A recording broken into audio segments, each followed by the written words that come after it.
എല്ലാവർക്കും നമ്മുടെ ചാനലിലേക്ക് വീണ്ടും സ്വാഗതം. എല്ലാവരും സുഖമായിട്ടിരിക്കുന്നു എന്ന് വിചാരിക്കുന്നു. ഇന്ന് നമുക്ക് ഒരു നെയിൽ ഫയൽ എങ്ങനെയാണ് വീട്ടിലുണ്ടാക്കുക എന്ന് നോക്കാം. അപ്പം ഇത് നെയിൽ ബഫ് ചെയ്യാനും ഒക്കെ നല്ലതാണ്. നെയിലിൻ്റെ എഡ്ജസ് ഒക്കെ സ്മൂത്ത് ആക്കാൻ വേണ്ടിയിട്ടാണ് ഇത് മെയിനായിട്ട് യൂസ് ചെയ്യുന്നത്. അപ്പം ഇതിന് വേണ്ടിയിട്ട് ഞാൻ ഐസ്ക്രീം സ്റ്റിക്സാണ് എടുത്തിരിക്കുന്നത്.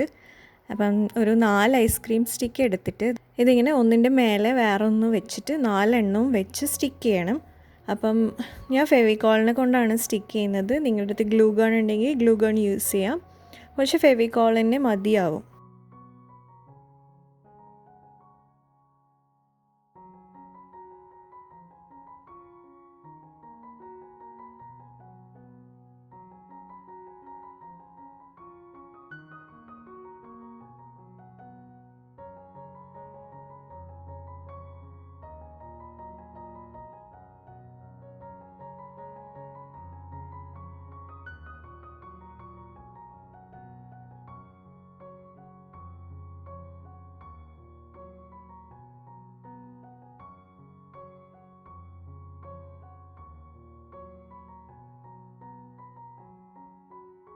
അപ്പോൾ ഇതാ 4 സ്റ്റിക്ക് ചെയ്തിട്ടുണ്ട്. അപ്പോൾ ഇതൊന്ന് കുറച്ച് സെക്യൂറായിട്ട് നിൽക്കാൻ വേണ്ടിയിട്ട് ഞാനൊന്ന് 2 സൈഡിലും ഇതിൻ്റെ 2 സൈഡിലും ഒരു റബ്ബർ ബാൻഡ് ഇങ്ങനെ ഒന്ന് ഇട്ട് വെക്കുന്നുണ്ട്. അതായത് അതൊന്ന് പെട്ടെന്ന് ഒട്ടിക്കിട്ടാൻ വേണ്ടിയിട്ടാണ്.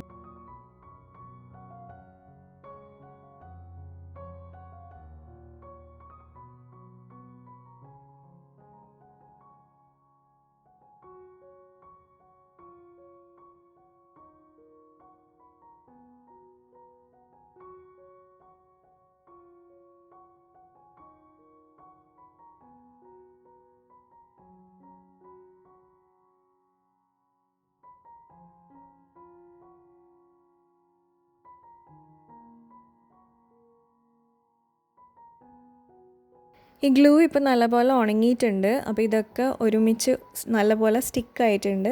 അപ്പോൾ ഇനി ഞാനിത് ഈ റബ്ബർ ബാൻഡ് റിമൂവ് ചെയ്യുകയാണ്. അപ്പോൾ കണ്ടോ, ഇതാ നമുക്കൊരു നെയിൽ ഫയലിൻ്റെ ഒരു ബേസ് കിട്ടിയിട്ടുണ്ട്. ഇനി നമുക്ക് ഫയൽ ചെയ്യാൻ വേണ്ടിയിട്ട് ഒരു സംഭവം വേണം. അതിന് വേണ്ടിയിട്ട് ഞാൻ സാൻഡ് പേപ്പറാണ് യൂസ് ചെയ്യുന്നത്. അപ്പോൾ സാൻഡ് പേപ്പർ പല ടൈപ്സ് ഉണ്ട്. ഈ ഒരു സാൻഡ് പേപ്പർ എന്ന് വെച്ചാൽ ഇത് ഒട്ടും റഫ് അല്ലാത്ത ടൈപ്പ് സാൻഡ് പേപ്പറാണ് ഞാൻ എടുത്തിരിക്കുന്നത്. അപ്പോൾ ഞാൻ ഡിഫറൻസ് ഇതാ കാണിച്ചു തരാം. നമ്മൾ സാധാരണ യൂസ് ചെയ്യുന്ന ആ ഒരു സാൻഡ് പേപ്പർ വളരെ റഫായിട്ടുള്ളതാണ്. അപ്പോൾ ഇതല്ല എടുക്കേണ്ടത്.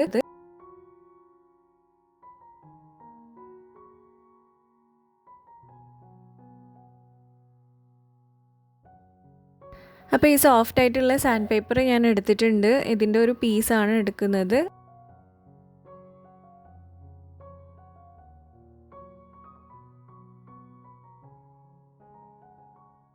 ഇനി നമ്മൾ ഈ സാൻഡ് പേപ്പർ ഇതിൻ്റെ 4 സൈഡിലും ഒന്ന് ചുറ്റി കൊടുക്കുകയാണ് ചെയ്യുന്നത്.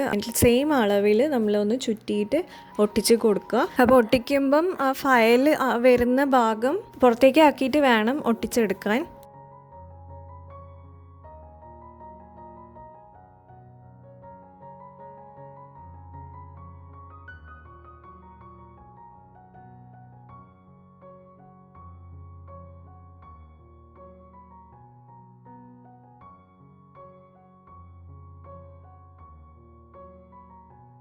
നമ്മുടെ നെയിൽ ഫയൽ ഇവിടെ റെഡി ആയിട്ടുണ്ട്.